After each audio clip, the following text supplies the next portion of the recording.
Di era digital saat ini, sebagian besar aktivitas manusia dapat dilakukan melalui aplikasi di smartphone, termasuk jual beli saham.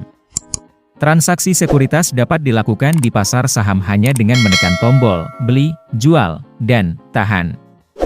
Meskipun Anda masih membutuhkan pihak ketiga yakni broker, atau manajer investasi dalam bentuk perusahaan investasi, perdagangan jauh lebih mudah dilakukan. Semua informasi dan pengetahuan tentang saham tersedia di internet, baik itu berita, analisis atau berbagai tutorial di media sosial, Anda bisa mengaksesnya di platform YouTube maupun di website. Sampai saat ini pasar saham sebagai bagian dari pasar modal memegang peranan penting dalam perekonomian. Saham dapat digunakan sebagai sumber pembiayaan untuk bisnis perusahaan publik. Di sisi lain, itu adalah sarana investasi bagi masyarakat atau investor. Sejarah bursa efek atau pasar saham. Menilik sejarahnya, perilaku manusia yang mengarah pada perdagangan pasar modal sebenarnya sudah dimulai sejak abad ke-15. Saat itu, para pedagang di Antwerp, Belgia mulai memikirkan cara berdagang barang. Diperlukan instrumen yang menjamin tingkat harga jika terjadi fluktuasi. Instrumen adalah prekursor keberadaan surat berharga atau sekuritas. Namun, bursa saham modern pertama tidak terjadi pada tahun 1611 di Amsterdam, Belanda. Perusahaan Hindia Timur Belanda atau yang biasa kita kenal dengan Verenigde Oostische Compagnie, VOC, mungkin merupakan perusahaan pertama di dunia yang go public dan menjual sahamnya ke publik.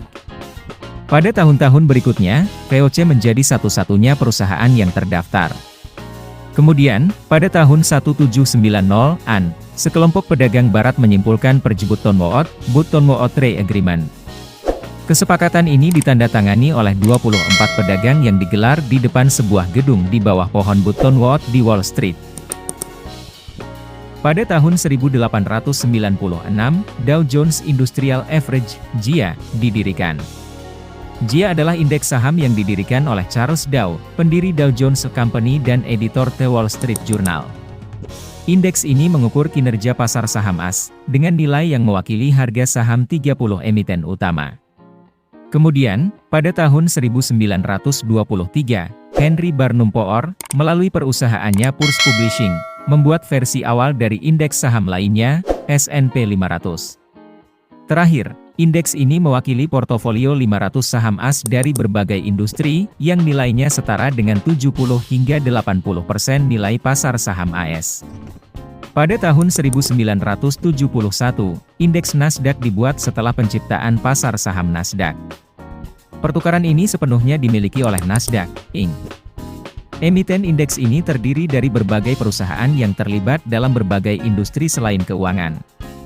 Sektor terbesar yang mendominasi bursa ini adalah sektor teknologi. Beberapa emiten terkenal yang melacak indeks ini antara lain Google, Amazon, Microsoft, dan Tesla.